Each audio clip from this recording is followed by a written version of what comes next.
السلام عليكم ومرحبا بكم في هذه النشرة الإخبارية العاجلة. وهذه أبرز العناوين. بعد سلسلة من الإساءات والإهانات، سفير الجزائري يعود إلى فرنسا، وتبون يعلن العودة مع فرنسا ولا عودة مع المغرب. ارتفاع الأسعار يهيمن على أشغال مجلس الحكومة، ولجنة وزارية تدرس الملف. أخنوش يبشر المغاربة عن انخفاض الأسعار بالمغرب. والآن إلى التفاصيل. لكن قبل أن نبدأ، ندعوك بدعمنا بالضغط على الزر لايك والاشتراك في القناة مع تفعيل الجرس ليصلكم كل جديد، وشكرا لكم.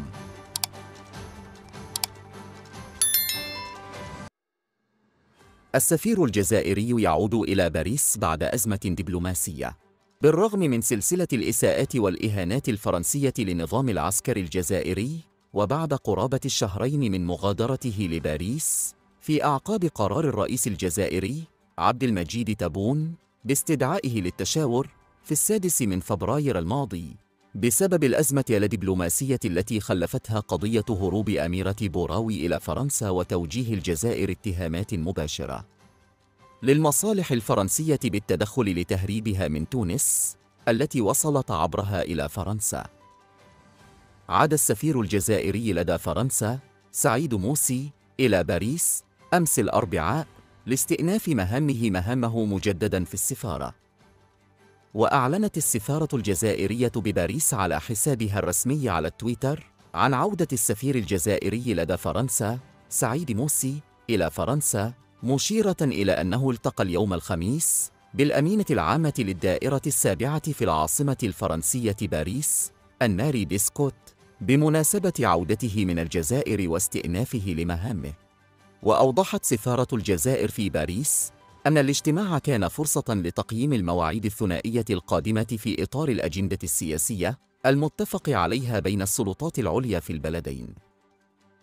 وسيباشر السفير الجزائري مهامه مجدداً في السفارة ليبدأ بالتحضير للزيارة المقرر للرئيس تبون إلى باريس نهاية شهر ماي المقبل. وتأتي عودة السفير الجزائري لباريس بطأطأة نظام العسكر رأسه لأسياده في قصر الإليزيه، بالرغم سياسة التحقير التي تعامل بها فرنسا الجزائر، إن بتصريحات مسيئة أو رفض إعادة جماجم المقاومين أو انتهاك للسيادة الوطنية للبلاد، آخرها تورط دبلوماسيين وقنصليين ورجال أمن فرنسيين في تهريب للناشطة الحقوقية الجزائرية أميرة بوراوي بطريقة غير شرعية وغير رسمية، التي من المفترض بحسب القضاء الجزائري وجودها في الجزائر. أكد مصطفى بيتس الناطق الرسمي باسم الحكومة أن موضوع الأسعار شغل حيزاً مهماً من أشغال مجلس الحكومة الذي انعقد صباح اليوم الخميس. وأشار بيتس خلال الندوة الصحفية التي أعقبت المجلس الحكومي إلى أن عبد الوافي لفتيت وزير الداخلية بمعية عدد من الوزراء يشتغلون في هذه الأثناء في إطار لجنة تقوم بدراسة القضايا المرتبطة بملف الأسعار.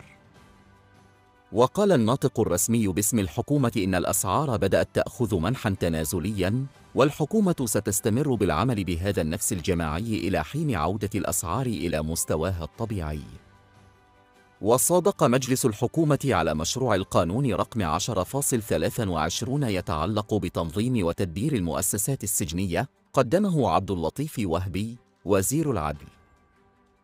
ويهدف المشروع حسب ما أوضحه بيتس إلى إعمال مراجعة شمولية وعميقة للقانون رقم 23.98 المتعلق بتنظيم وتسيير المؤسسات السجنية، تراعي الحفاظ على سلامة السجناء والأشخاص والمباني والمنشآت المخصصة للسجون، والمساهمة في الحفاظ على الأمن العام وضمان حقوق للنزلاء وأمنهم وللنهوض بأوضاعهم الإنسانية وإصلاح وتقويم سلوك السجناء وإعادة إدماجهم داخل المجتمع.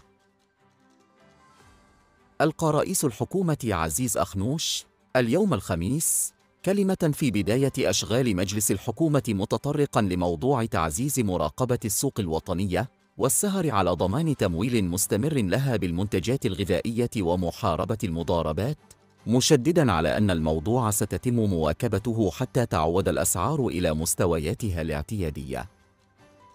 وأضاف أخنوش: بهذه المناسبة أحيي انخراطكم للسهر على تتبع تطور الأسعار وقيام البعض منكم بجولات في الأسواق، فقد تابعنا الزيارة الميدانية التي قام بها السيد محمد صديقي وزير الفلاحة والصيد البحري والتنمية القروية والمياه والغابات لسوق الجملة وإحدى ضيعات للطماطم، وكذلك السيد رياض مزور وزير الصناعة والتجارة الذي أجرى عمليات تفقدية ببعض مصانع المنتجات الغذائية. كما تابعنا أيضاً تجند السادة الولاة والعمال والمصالح التابعة لهم وخروجهم إلى الميدان لمراقبة الأسعار في الأسواق. كما زاد رئيس الحكومة: هذا الانخراط يعكس في الحقيقة مركزية المواطن في مختلف السياسات العمومية ولجان المراقبة المشتركة لوزارة الداخلية والفلاحة والصناعة والمالية، حرصت على التتبع اليومي للأسواق. السلام عليكم، لا تنسوا الاعجاب بالفيديو والاشتراك في القناة تشجيعا لنا لنستمر بنشر المزيد إن شاء الله.